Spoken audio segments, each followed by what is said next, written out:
COVID. Jadi awak pun jaga dirilah. Sekejap kita tengah tunggu dia rekod. Okey.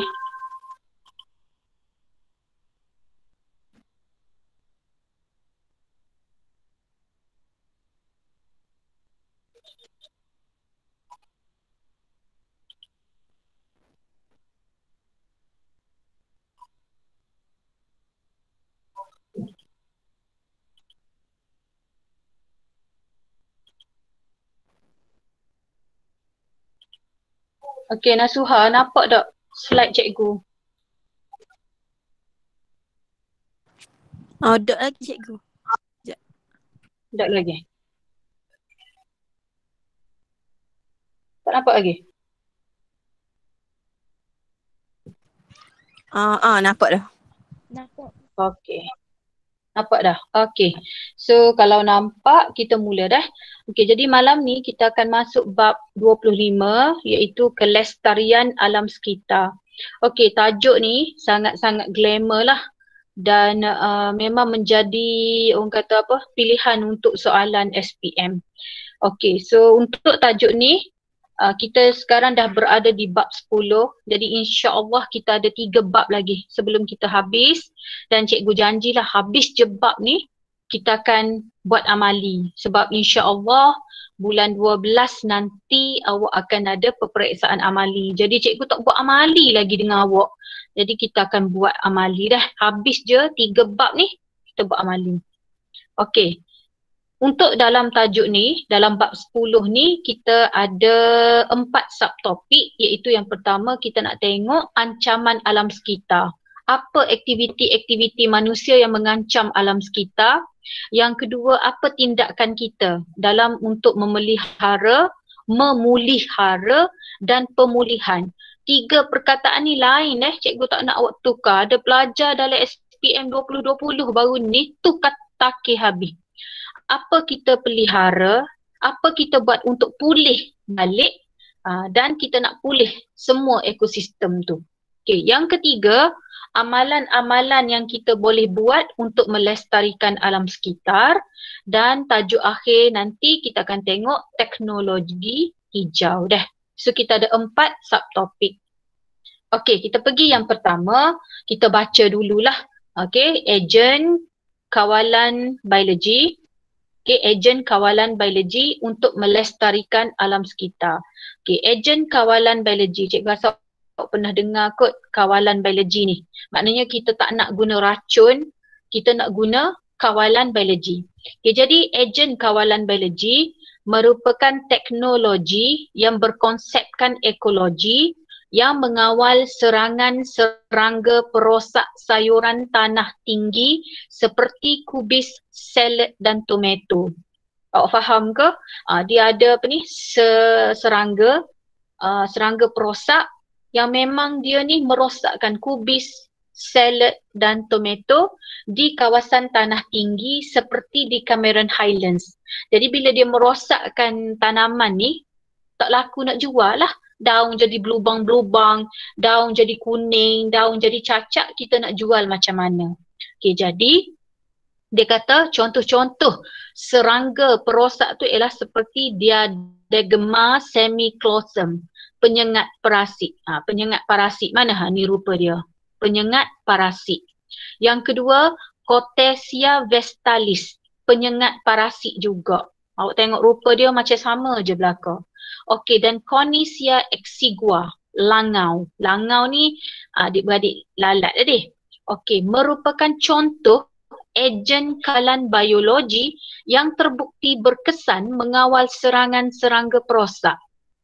Maksudnya 3 ekor ni memanglah dia ni memanglah dia ni serangga perosak, tapi dia ni digunakan untuk kawalan biologi. Maknanya dia boleh makan serangga yang merosakkan tanaman kubis, salad dan tomato. Maknanya 3 ekor ni baik sebenarnya.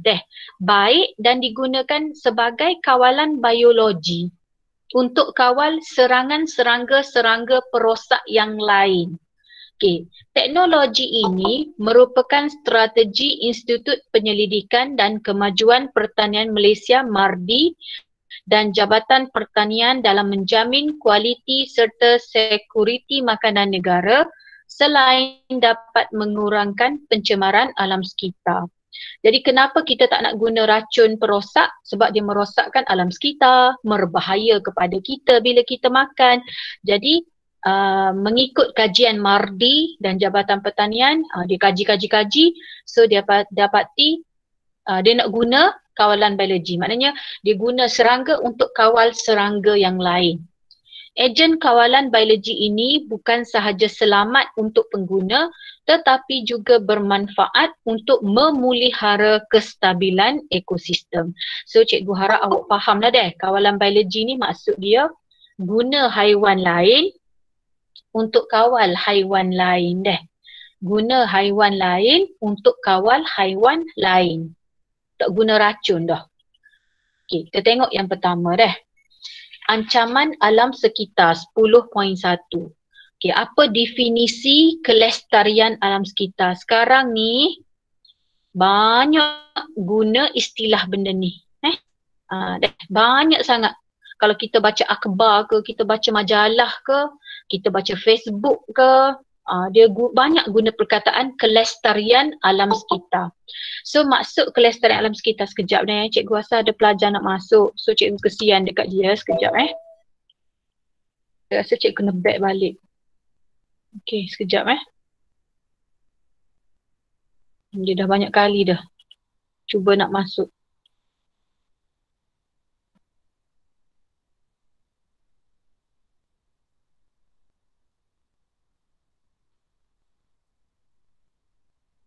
Lagi tak? So kalau tak ada, cikgu nak teruskan kelas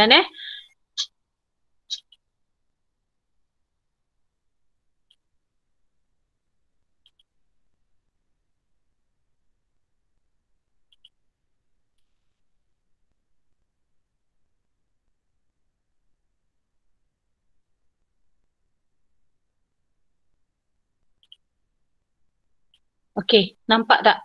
Nampak tak slide cikgu?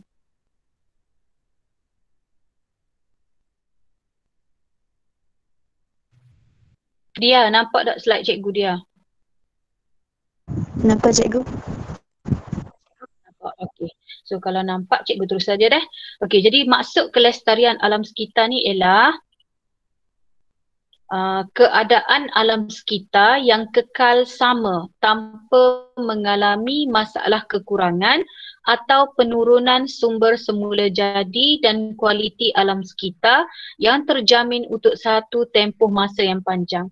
So kelestarian alam sekitar ni maksudnya keadaan alam sekitar yang tidak terjejas. Kelestarian alam sekitar maksudnya alam sekitar yang tidak terjejas. Maknanya tak ada apa-apa, tak kurang, tak ada benda yang hilang untuk suatu tempoh masa yang panjang. Jadi sekarang kita ni tengah buat apa-apa sahaja untuk kelestarian alam sekitar. Maknanya kita ni nak kekalkan alam sekitar supaya tak ada apa-apa yang berkurangan. Kelestarian alam sekitar memastikan keperluan masa ini dipenuhi tanpa menjejaskan keperluan generasi akan datang. Jadi kenapa kita nak kekalkan alam sekitar sekarang supaya generasi anak-anak kita masih lagi dapat menikmati alam sekitar yang sama yang kita ada sekarang. Kesejahteraan alam sekitar akan terganggu jika kelestarian diabaikan. Pertambahan populasi manusia telah menimbulkan konflik antara keperluan untuk memenuhi kehendak manusia dengan keperluan untuk memelihara alam sekitar. Maksudnya macam ni, bila populasi manusia bertambah, manusia akan mula cari tempat tinggal. So bila cari tempat tinggal, dia akan tebang pokok. Jadi tak lestari dah lah. Okey, tak lestari dah. Okey, yang kedua, bila populasi manusia bertambah, manusia ni dia nak makanan untuk kelangsungan hidup dia.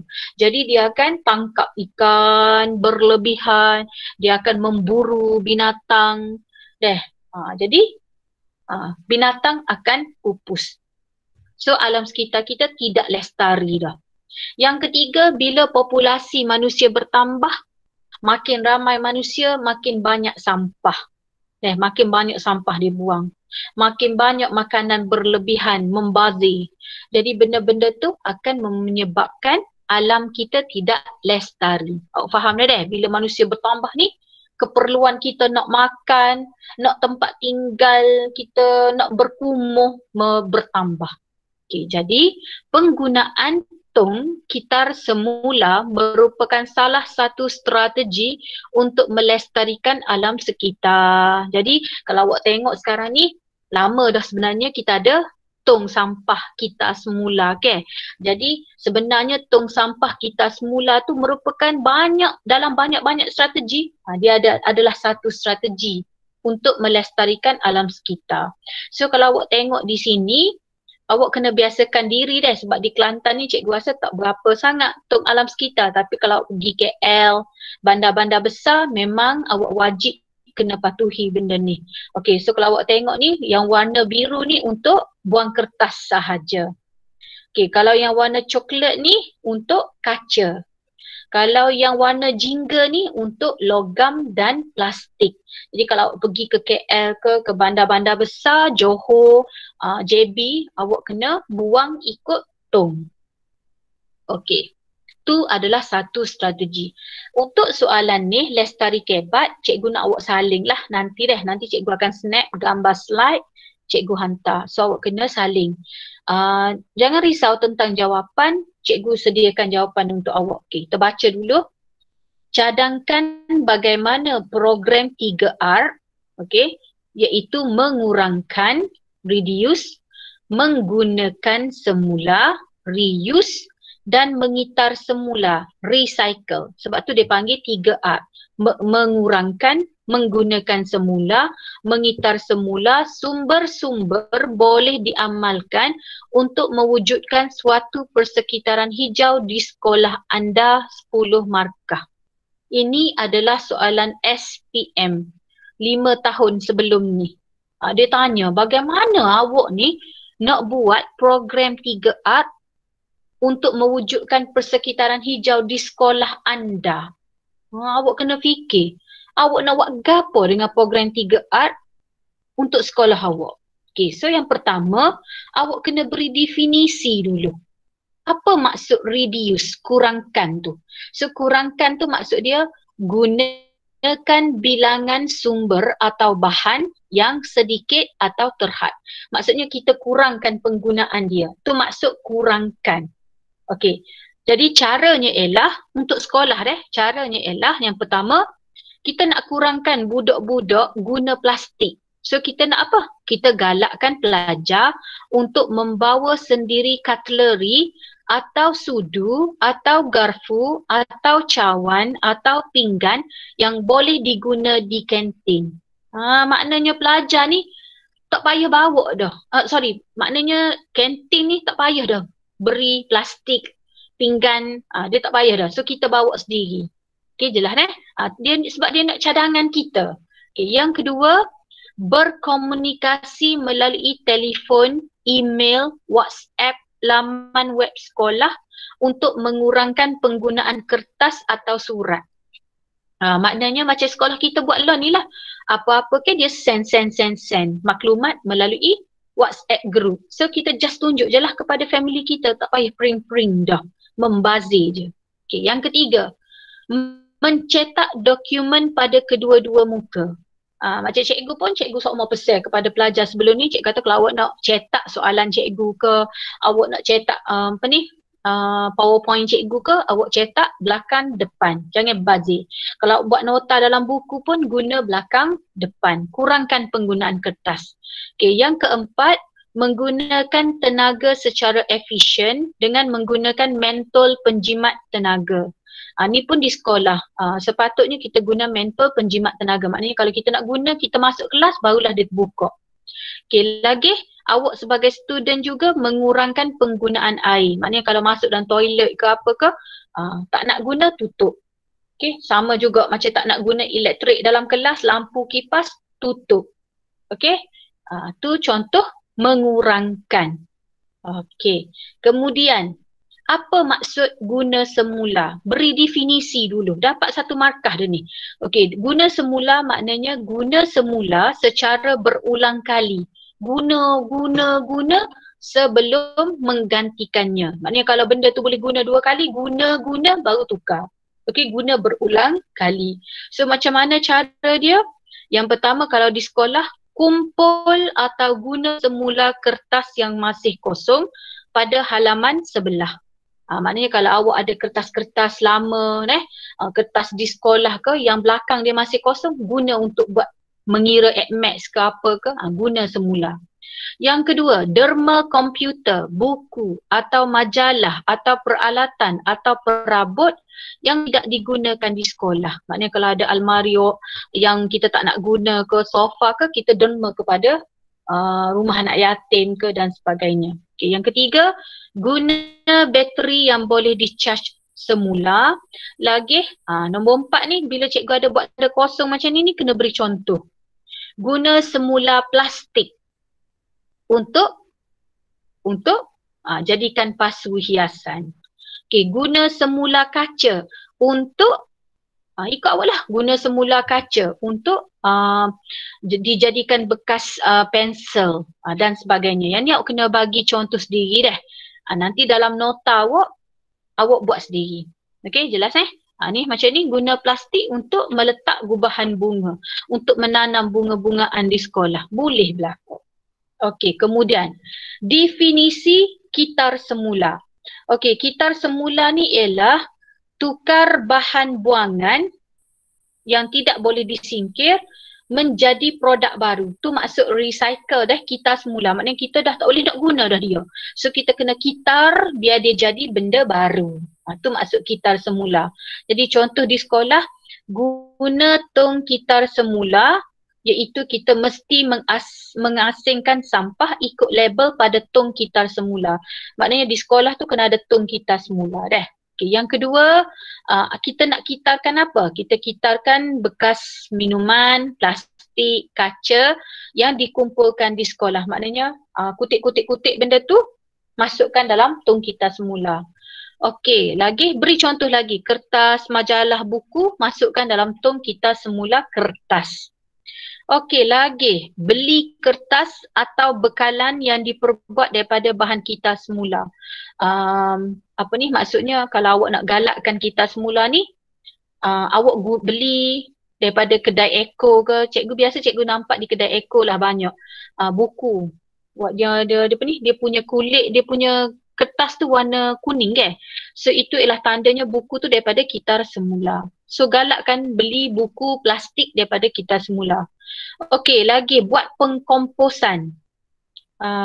Pengkomposan apa? Kita ambil sisa organik, sisa makanan, minyak masak daripada kantin atau dewan makan, kita uraikan, kita buat penguraian semula jadi, iaitu kita masukkan bahan-bahan semula jadi dalam tong kitar semula dan kita tukarkan dia jadi baja.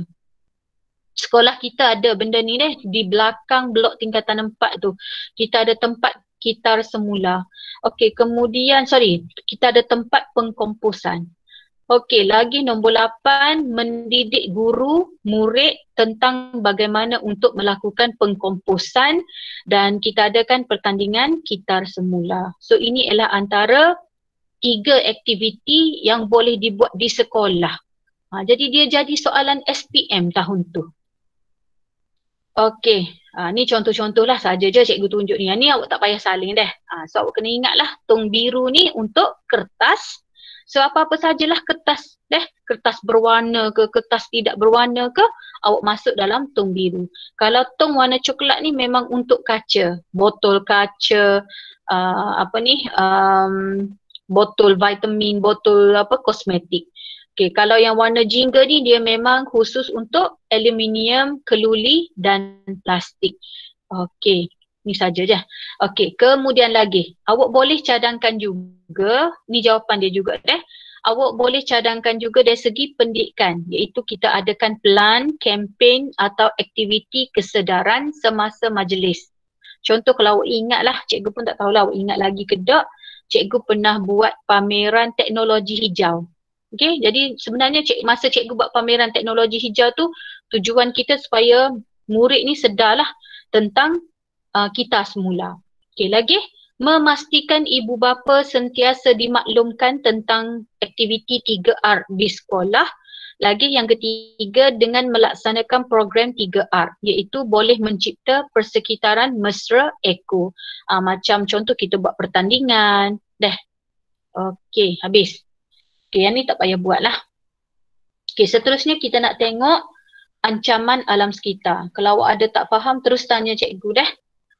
Okey, ancaman alam sekitar sebenarnya berpunca daripada aktiviti manusia terhadap ekosistem. Ancaman dan kemusnahan alam sekitar berlaku secara berterusan dan memberi kesan negatif kepada kehidupan. Okey, so dia kata, dapatkah anda jelaskan ancaman-ancaman alam sekitar? Jadi tugas awak malam ini ialah, awak tengok gambar ni, cikgu nak apa kesan dia terhadap alam sekitar. Bolehkah tugasan awak malam ni ialah awak tengok keempat-empat gambar ni, awak buat peta minda. Okey, lepas tu send kepada cikgu. Apa kesan? Cikgu nak setiap ni 5 kesan dia. Paling kurang 5. Kalau tak jumpa juga 4 ke. Okey, cikgu nak 5 kesan. Sebab yang ni cikgu nak biasakan otak awak berfikir. Soalan SPM dia masuk banyak benda berfikir. So contoh yang ni ialah kebakaran hutan. Apa kesan dia terhadap alam sekitar? Yang ni buang ni sampah. Nampak tak? Buang sampah sampai penyu tu makan sampah. Okey, makan plastik. Yang ni kilang, pencemaran udara. Yang ni penyahutanan. So cikgu nak awak cari kesan terhadap alam sekitar. Cikgu nak 5. Boleh? Okey, malam ni juga cikgu nak. Okey. Kita tengok perubahan iklim dan pemanasan global. Perubahan iklim merujuk kepada perubahan suhu bumi. Lagi, perubahan taburan hujan. Lagi, perubahan angin secara drastik. Awak faham ke bila cikgu sebut perubahan iklim? Maksudnya dia berubah suhu, dari segi suhu. Yang kedua, berubah dari segi hujan. Yang ketiga, berubah dari segi perubahan angin. Sebab tu kalau awak tengok lah ni, suhu bumi makin panas. Taburan hujan tidak sekata. Ada tempat kadang-kadang terima hujan berlebihan. Ada kadang-kadang tempat tak terima hujan. Ya dah tu. Taburan hujan tak sekata. Yang ketiga, perubahan angin secara drastik.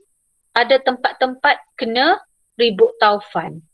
Kena puting beliung. Ya dah tu, kerana perubahan angin secara drastik. Okey, perubahan ini dapat dilihat daripada fenomena kesan rumah hijau.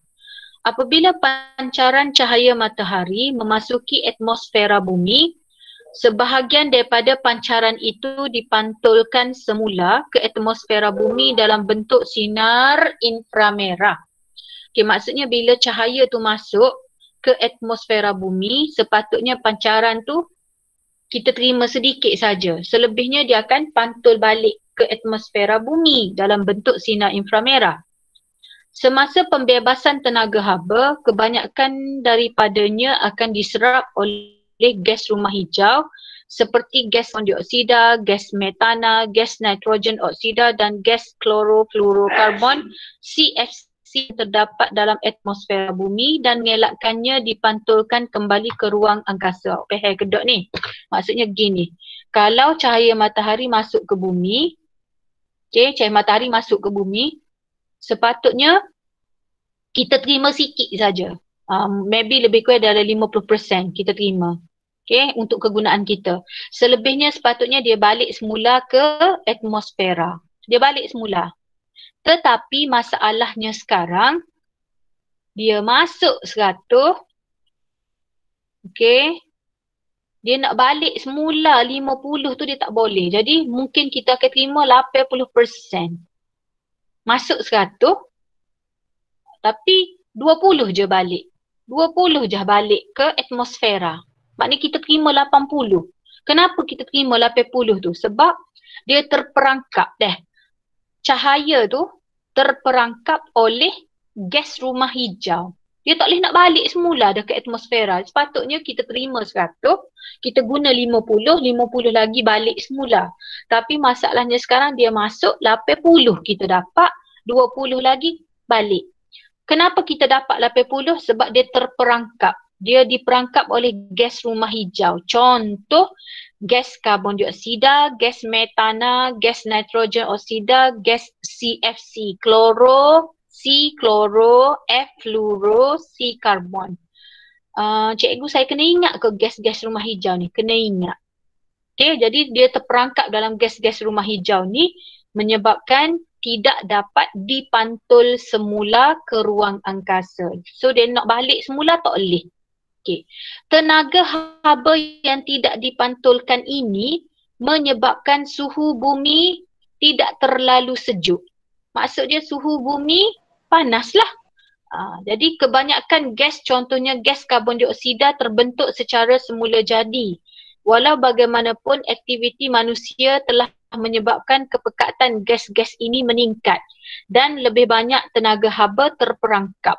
Seterusnya meningkatkan suhu bumi. Jadi, apa cikgu gas-gas ni banyak cikgu? Sebab aktiviti manusia lah. Manusia tu sendiri menyebabkan gas tu makin banyak di udara. Contoh, gas metana banyak, gas karbon dioksida banyak, gas nitrogen oksida banyak. So menyebabkan suhu bumi meningkat dan kita panggil kesan rumah hijau. Kita panggil keadaan ni ialah kesan rumah hijau, iaitu suhu bumi meningkat. Sebab apa meningkat? Sebab cahaya matahari tak boleh nak balik semula dah. Okey, jelas dah. Okey, so kita tengok keburukan dan kebaikan kesan rumah hijau ni. Kita tengok keburukan dulu. Okey, cuba tengok yang ni. Keburukan dia ialah bila suhu naik.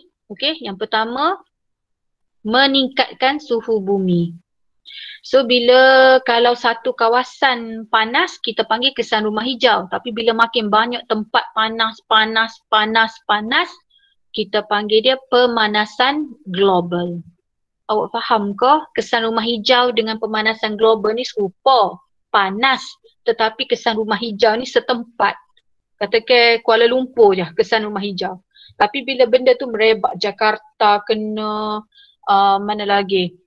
Filipina kena, Afrika kena, semua tempat kena, kita panggil pemanasan global. Bila panas sangat, maka berlakulah pencairan ais di kutub. Habis ais glacier cair. So bila cair, berlakulah kenaikan aras laut. Okey, kenaikan aras laut pun berlaku. Okey, lagi. Berlaku perubahan iklim, cikgu kata tadi. Ada tempat tak terima hujan. So berlakulah kemarau.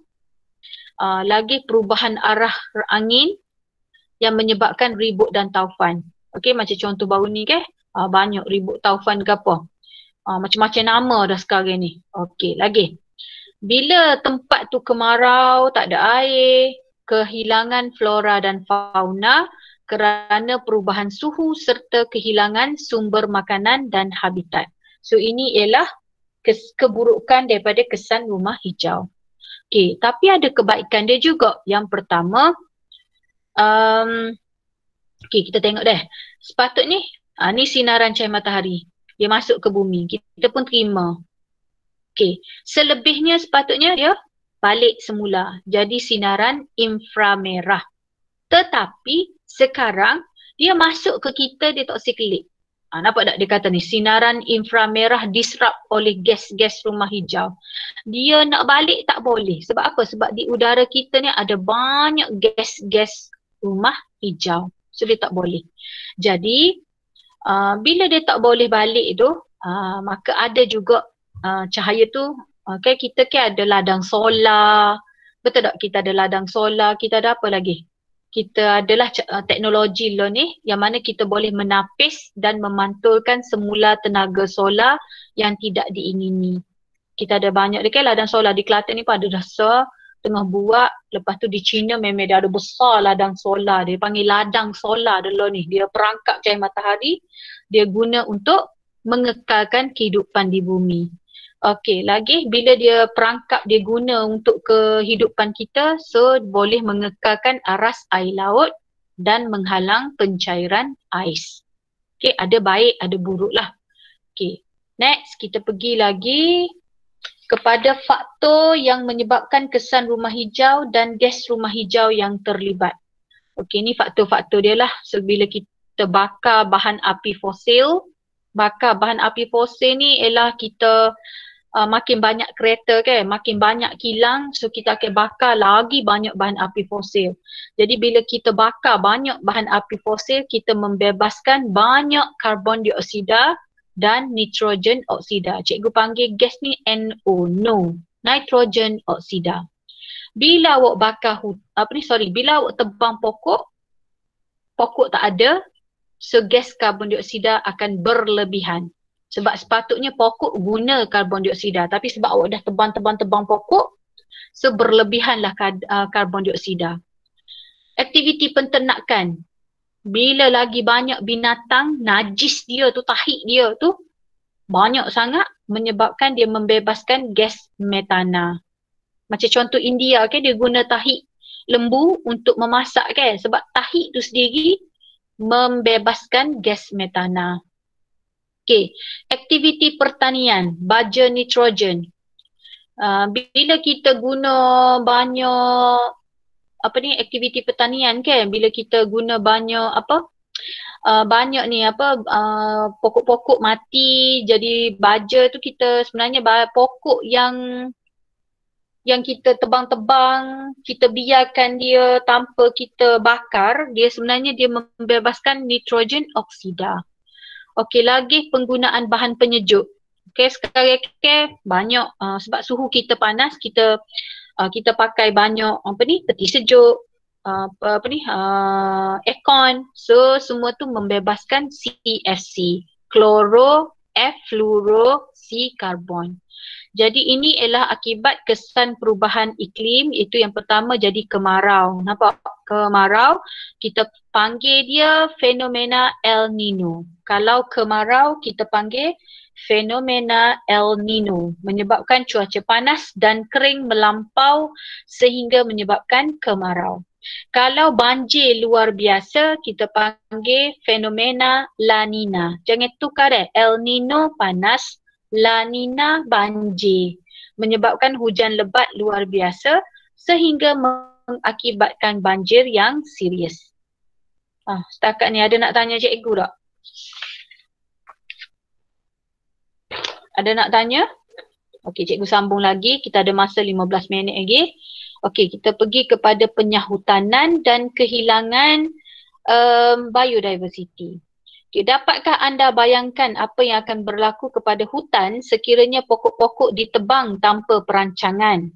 Okay, kita panggil tebang-tebang pokok tanpa perancangan ni kita panggil penyahutanan. Penyahutanan, iaitu nyah hutan, buang hutan, tak ada hutan. So kita panggil penyahutanan. Ialah penebangan pokok secara besar-besaran. Penyahutanan merupakan penyebab utama kepada kehilangan biodiversity. Kehilangan habitat akibat penyahutanan bagi aktiviti pembangunan dan pertanian telah menyebabkan kepupusan banyak spesies flora dan fauna. Kalau awak tengok tadi, cikgu ada suruh awak buat aktiviti muka surat 203 kan? So boleh tengok scene ni lah. Cikgu nak kesan ke kepada alam sekitar. So boleh tengoklah. Okey, tujuan aktiviti penyahutanan. Yang pertama, apa dia buat penyahutanan? Yang pertama, dia nak memperoleh balak. Apa nak balak? Untuk tujuan pembinaan, pembuatan perabot dan kertas. Awak duk pakai perabot jati tu, mak-mak awak duk beli perabot jati tu, dia tebal pokok lah tu. Dia tebal pokok balak. Yang kedua, melombong mineral. Sebab nak buka kawasan mineral, so dia tebang habis pokok. Yang ketiga, membuka kawasan untuk buat aktiviti pertanian. Yang keempat, membina kawasan perumahan dan jalan raya. Nak buat lebuh raya, dia tebang habis hutan. Nak buat kawasan perumahan, nak bangunkan bandar baru, dia tebang habis pokok. Okey, so apa kesan negatif dia? Yang pertama, bila tak ada pokok, tak ada akar untuk pegang tanah, akar pegang tanah. So bila tak ada pokok, tak ada akar, berlakulah hakisan tanah. Yang kedua, yang kedua, air hujan turun, tak tahu nak gimana, okay? So jadilah banjir kilat. Sebab apa? Sebab dia dah turun sekali dengan tanah, hakisan tanah masuk dalam sungai, sungai jadi cetek, jadi kawasan yang berdekatan akan mengalami banjir kilat. Lagi perubahan iklim, lagi kehilangan biodiversity, mengganggu kita nitrogen, kita air dan kita karbon. Lagi kehilangan kawasan tadahan air. Okey, tak ada dah kawasan habis kawasan kawasan air terjun pun jadi cemar. So kehilangan kawasan tadahan air. Okey, cuba tengok lintasan sejarah. Malaysia kehilangan badak sumbu Sumatera betina terakhir selepas nama dia Iman disahkan mati pada 23 November 2019 di Sanctuary Badak Borneo, hutan simpan hidupan liar Tabin di Lahad Datu. Ni last ni. Ni adalah spesies last ni. Iman mengidap ketumbuhan pada uterus beberapa tahun sebelum mati. So bila dia mati, tak ada dah. Dah lah dia ada ketumbuhan pada uterus. So dia tak boleh nak bunting. Dia tak boleh nak bunting, dia tak boleh nak mengandung, jadi tak ada dah. Pupuslah, tak ada dah badak sumbu Sumatera. Okey, seterusnya. Perubahan global yang disebabkan oleh pencemaran menjadi penyumbang kepada kehilangan biodiversity. Pemburuan hidupan liar secara haram bagi tujuan industri makanan, perubatan dan kraftangan mengakibatkan pengurangan populasi spesies haiwan yang membawa kepada kepupusan spesies. Selain daripada dia tebang pokok, yang kedua dia memburu pula dah hidupan liar. So dia memburu ni untuk apa? Memburu untuk dapatkan makanan, untuk perubatan, untuk buat kraftangan. Baju, beg, kasut. Jadi lama kelamaan jadilah kepupusan spesies. Selain itu, kejadian hujan asid menyebabkan pH air menjadi rendah. Kebanyakan telur ikan tidak dapat menetas dan sebilangan ikan dewasa mati. Yang ni cikgu akan terangkan esoklah untuk hujan asid. Okay, so kita cuba tengok gambar ni sekejap. Jadi bila kita tebang pokok, okay, tak ada pokok dah. Jadi permukaan tanah terdedah kepada cahaya terik. Nampak? Panas lah. Permukaan tanah tu jadi panas. Okay. Lepas tu kalau datang angin pun, tak ada dah pokok-pokok untuk halang benda tu. Tak boleh nak halang angin. So berlakulah hakisan oleh angin. Tu yang berlaku ribut taufan dan sebagainya. Lagi bila turun hujan pun, nampak? Larut resap berlaku. So bila dia larut masuk dalam ni, and then sebab tak ada akar, dah buang pokok semua, dia mudah nak mengalir masuk dalam sungai. Jadi makin banyak tanah masuk dalam sungai, lama-lama sungai jadi cetek. Air yang tak tahu nak ke mana tu dia akan pergi kepada rumah-rumah orang, jadilah banjir kilat. Okey, so cikgu berhenti dulu setakat ni. Cikgu sambung esok. Ada nak tanya apa-apa sebelum cikgu berakhir? Cikgu. Ya. Tugas kesan terhadap alam sekitar tu cikgu nak isi je ke? Ke nak uraya sekali? Cikgu nak isi je. Cikgu nak kesan. Kalau kepada tadi kebakaran hutan. Dia jadi gapo? Cikgu nak 5. Setiap satu-satu tu 5. Buat daripada minda je. Okey, lagi ada nak tanya lagi?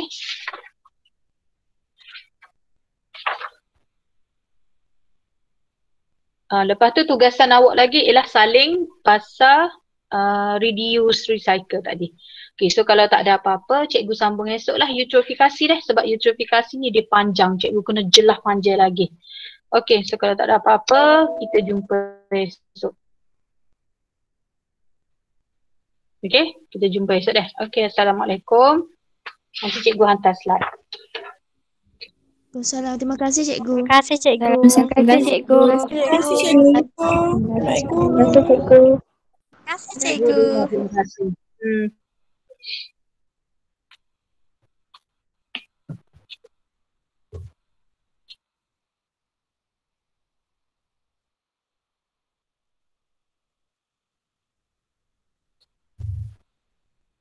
Terima kasih cikgu. Okey. Nanti cikgu hantar.